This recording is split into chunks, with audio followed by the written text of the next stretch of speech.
Assalamualaikum warahmatullahi wabarakatuh. Alhamdulillah, madum puja kepada Allah. Salawat dan salam ke Rasulullah Nabi kita Muhammad sallallahu alaihi wasallam, berupa dalam channel Tukuan Wasanusi. Jadi rakan-rakan mandum yang na di Bumi Aceh, dalam video baca lono pesampo ke mandum anak syuhada yang na Ban Sigom Aceh di 20 kabupaten dan kota, supaya batangai putnyo be sagai-sagai sederam tua nepe bendera, karena benderanya adalah manteng melanggar dengan hukum negara kesatuan Republik Indonesia. Jadi be sagai-sagai ne ikut provokasi orang yang hana bertanggung jawab, yang akan jet ke masalah kedudoji bagi draw ne mandum sederam tua.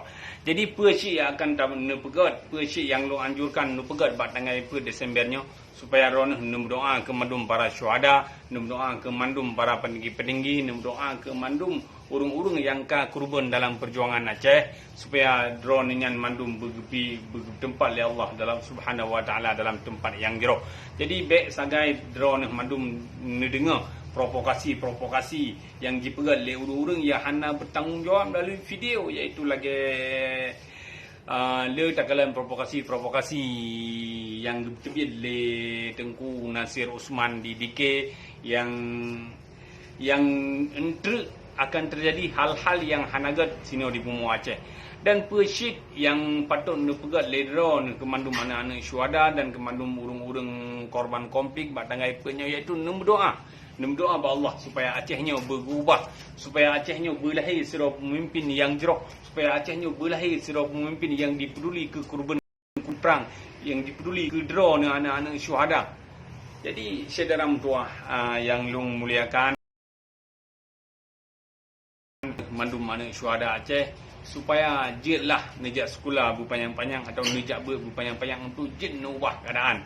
Jet nak ubah keadaan Aceh daripada hana jerok kepada jeroh, dan mudah drone singa untuk minta pekerjaan mereka patut untuk nak kerja nyam banjino kaji tabah mandung-mandung kebencian yang na di dada ada, supaya tak mulai hidup baru dengan di wilayah negara kesatuan Republik Indonesia, itu Provinsi Aceh.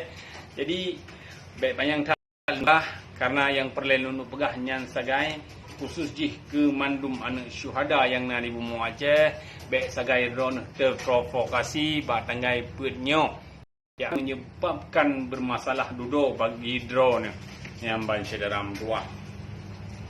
Tetap yang merayakan tangai put tetap merayakan dengan doa di melasah di rumah atau di pat menteng, dan merayakan dengan keadaan yang penuh dengan hikmat, penuh dengan kedamaian. Baik sebagai terprovokasi dengan oknum-oknum, dengan oknum-oknum yang hana bertanggung jawab. Sementara awaknya dilih jicui apui yang nerasa drone yang ban sederam tua. Jadi baik panjang hat long pegah dan bacut long nak pesampo shit ke Tengku Nasir Osman Sigatu, baik lena provokasi kena ke Aceh. Jadi urung-urung yang didengar provokasi drone hingga dilakukan sebuah benda yang melanggar hukum, jadi akan merugikan Aceh dan masyarakat Aceh pada umumnya. Yang banyak dalam tua betua ne, silahkan mendoa ke mandum para syuhada batangai putnyo, dan hana mecih tangai put titik orang yang mendoa ke mandum para syuhada yang na di Bumi Aceh. Sekian manteng lun akhiri, wabillahi taufiq wal hidayah.